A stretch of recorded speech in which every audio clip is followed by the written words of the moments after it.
लिए चलते हैं। प्रधानमंत्री मोदी राष्ट्र के नाम संबोधित कर रहे हैं। शक्ति की उपासना का पर्व नवरात्रि का आरंभ हो रहा है। आप सभी को बहुत बहुत शुभकामनाएं।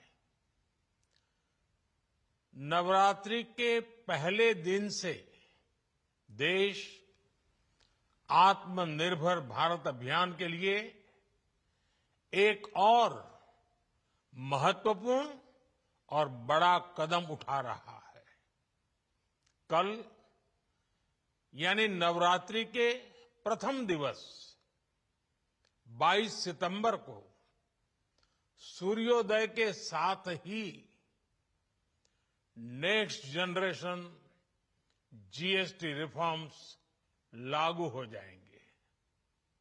एक तरह से कल से देश में जीएसटी बचत उत्सव शुरू होने जा रहा है। इस जीएसटी बचत उत्सव में आपकी बचत बढ़ेगी और आप अपनी पसंद की चीजों को और ज्यादा आसानी से खरीद पाएंगे। हमारे देश के गरीब,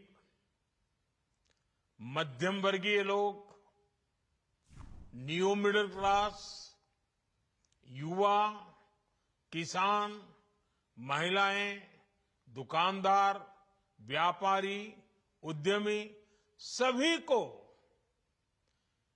ये बचत उत्सव का बहुत फायदा होगा।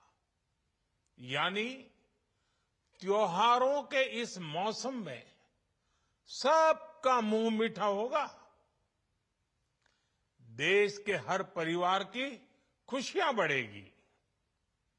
मैं देश के कोटि कोटि परिवारजनों को नेक्स्ट जनरेशन जीएसटी रिफॉर्म्स की और इस बचत उत्सव की बहुत बहुत बधाई देता हूं, शुभकामनाएं देता हूं।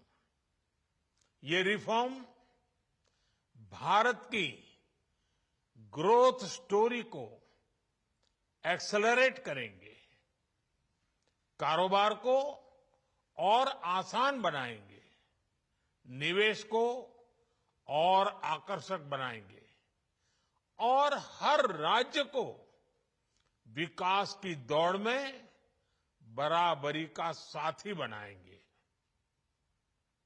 साथियों, जब साल 2017 में भारत ने जीएसटी रिफॉर्म की तरफ कदम बढ़ाया था तो एक पुराना इतिहास बदलने की और एक नया इतिहास रचने की शुरुआत हुई थी। दशकों तक हमारे देश की जनता, आप सभी लोग, देश के व्यापारी अलग अलग टैक्स के जाल में उलझे हुए थे। Octroi, entry tax, sale tax, excise, VAT, service tax, न जाने भांति भांति के दर्जनों टैक्स हमारे देश में थे। एक शहर से दूसरे शहर माल भेजना हो तो न जाने कितने चेकपोस्ट पार करने होते थे, कितने ही फॉर्म भरने पड़ते थे, कितनी सारी रुकावटें थी। हर जगह टैक्स के अलग अलग नियम थे। मुझे याद है जब 2014 में देश ने मुझे प्रधानमंत्री पद का दायित्व सौंपा था, तब उसी शुरुआत के दौर में एक विदेशी अखबार में एक दिलचस्प उदाहरण छपा था। उसमें एक कंपनी की मुश्किलों का जिक्र था। उस कंपनी ने कहा था कि अगर उसे बेंगलुरु से 570 किलोमीटर दूर हैदराबाद अपना सामान भेजना हो तो वो इतना कठिन था कि उन्होंने सोचा और उन्होंने कहा कि वो पसंद करती थी कंपनी कि पहले अपना सामान बेंगलुरु से यूरोप भेजें और फिर वही सामान यूरोप से हैदराबाद भेजें। साथियों, टैक्स और टोल के जंजाल की वजह से ये तब के हालात थे। और मैं आपको सिर्फ एक पुराना उदाहरण याद दिला रहा हूं।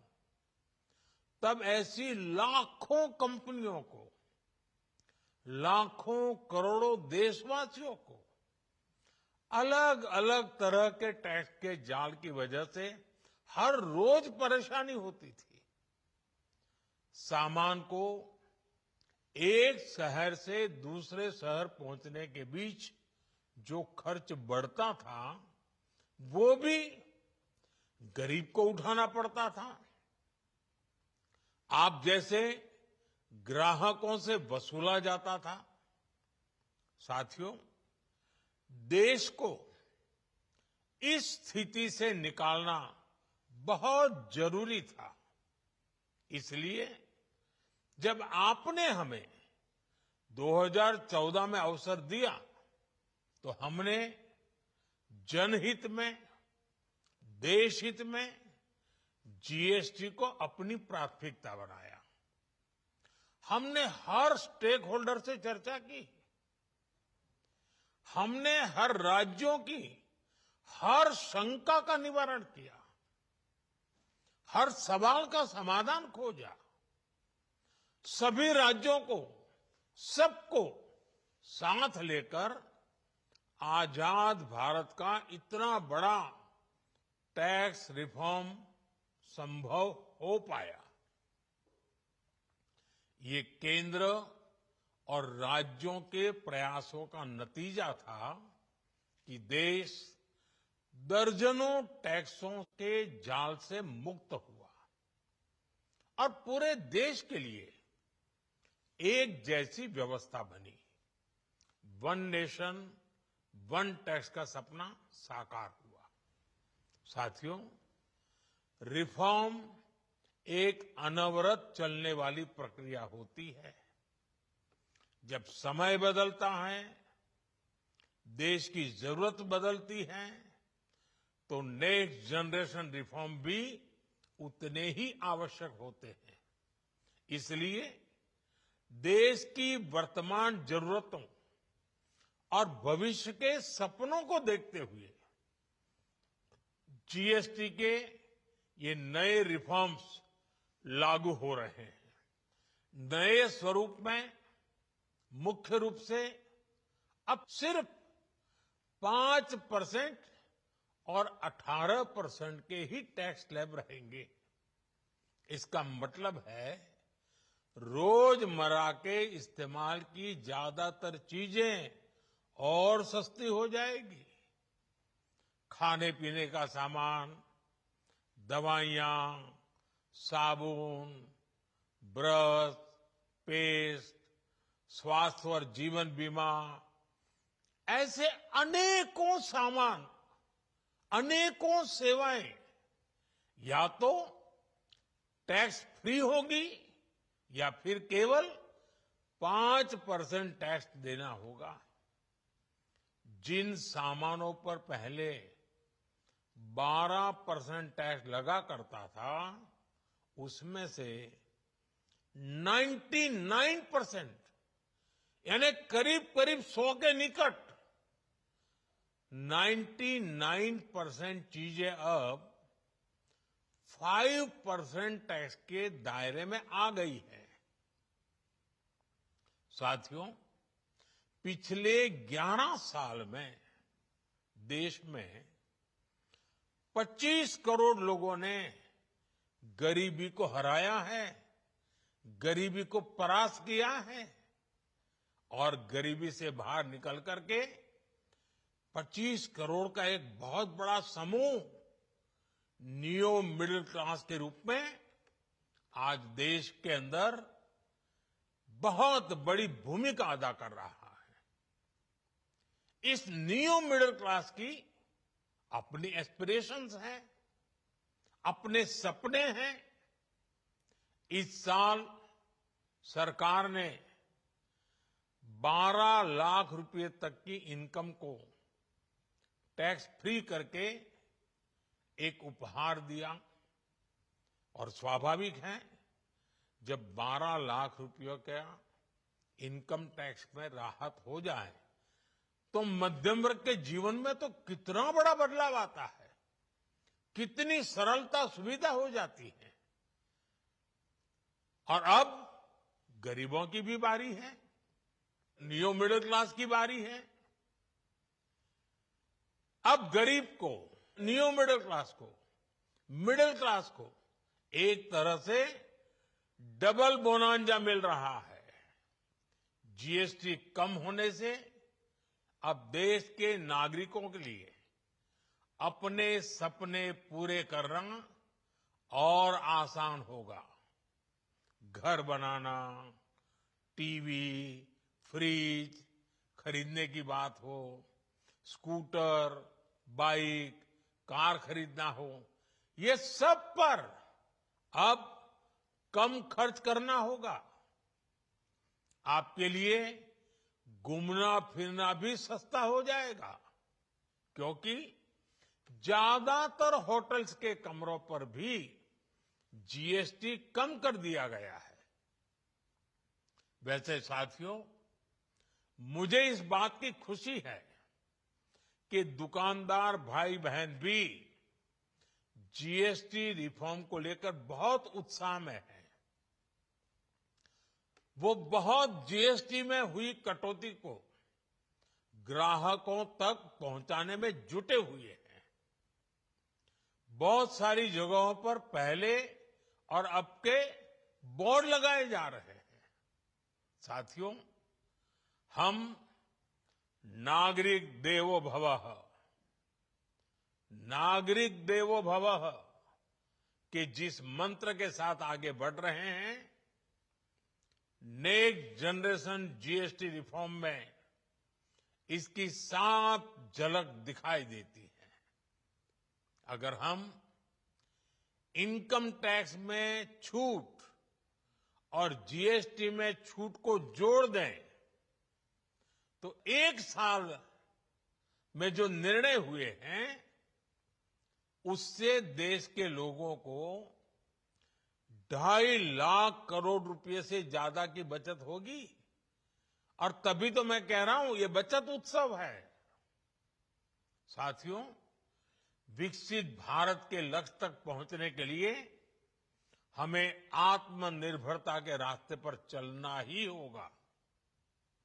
और भारत को आत्मनिर्भर बनाने का बहुत बड़ा दायित्व हमारे एमएसएमईज यानी मध्यम और कुटीर उद्योगों पर भी है, जो देश के लोगों की जरूरत का है, जो हम देश में ही बना सकते हैं, वो हमें देश में ही बनाना चाहिए। साथियों, जीएसटी की दरें कम होने से नियम और प्रक्रियाएं और आसान बनने से हमारे एमएसएमईज, हमारे लघु उद्योगों को, कुटीर उद्योगों को बहुत फायदा होगा। उनकी बिक्री बढ़ेगी और टैक्स भी कम देना पड़ेगा, यानी उनको भी डबल फायदा होगा। इसलिए आज मेरी एमएसएमई से लघु उद्योग हो, सूक्ष्म उद्योग हो, कुटीर उद्योग हो, आप सबसे बहुत अपेक्षाएं हैं। आपको भी पता है, जब भारत समृद्धि के शिखर पर था, तब भारत की अर्थव्यवस्था का मुख्य आधार हमारे एमएसएमईज थे। हमारे लघु और कुटीर उद्योग थे, भारत की मैन्युफैक्चरिंग, भारत में बने सामानों की क्वालिटी बेहतर होती थी। हमें उस गौरव को वापस पाना है। हमारे लघु उद्योग जो बनाए वो दुनिया में हर कसौटी पर बेस्ट हो, उत्तम से उत्तम हो। हम जो मैन्युफैक्चर करें वो दुनिया में आन बान शान के साथ देश के सारे पैरामीटर को पार करने वाला हो। हमारे प्रोडक्ट्स की क्वालिटी दुनिया में भारत की पहचान बढ़ाए, भारत का गौरव बढ़ाए। हमें इस लक्ष्य को लेकर काम करना है। साथियों, देश की स्वतंत्रता को जैसे स्वदेशी के मंत्र से ताकत मिली, वैसे ही देश की समृद्धि को भी स्वदेशी के मंत्र से ही शक्ति मिलेगी। आज जाने अनजाने हमारी रोजमर्रा की जिंदगी में बहुत सी विदेशी चीजें जुड़ गई है, हमें पता तक नहीं है। हमारे जेब में कंघी विदेशी है कि देसी, हमें पता ही नहीं है। हमें इनसे भी मुक्ति पानी होगी। हम वो सामान खरीदें जो मेड इन इंडिया हो, जिसमें हमारे देश के नौजवानों की मेहनत लगी हो, हमारे देश के बेटे बेटियों का पसीना हो। हमें हर घर को स्वदेशी का प्रतीक बनाना है, हर दुकान को स्वदेशी से सजाना है। गर्व से कहो ये स्वदेशी है, गर्व से कहो मैं स्वदेशी खरीदता हूं, मैं स्वदेशी सामान की बिक्री भी करता हूं। ये हर भारतीय का मिजाज बनना चाहिए। जब ये होगा तो भारत तेजी से विकसित होगा। मेरा आज सभी राज्य सरकारों से भी आग्रह है, आत्मनिर्भर भारत के इस अभियान के साथ, स्वदेशी के इस अभियान के साथ अपने राज्यों में मैन्युफैक्चरिंग को गति दे, पूरी ऊर्जा से, पूरे उत्साह से जुड़े, निवेश के लिए माहौल बढ़ाएं। जब केंद्र और राज्य मिलकर आगे बढ़ेंगे तो आत्मनिर्भर भारत का सपना पूरा होगा। भारत का हर राज्य विकसित होगा, भारत विकसित होगा। इसी भावना के साथ मैं फिर एक बार इस बचत उत्सव की अनेक अनेक शुभकामनाएं देते हुए अपनी बात समाप्त करता हूं। एक बार फिर आप सबको नवरात्रि की, जीएसटी बचत उत्सव की बहुत बहुत शुभकामनाएं। बहुत बहुत धन्यवाद।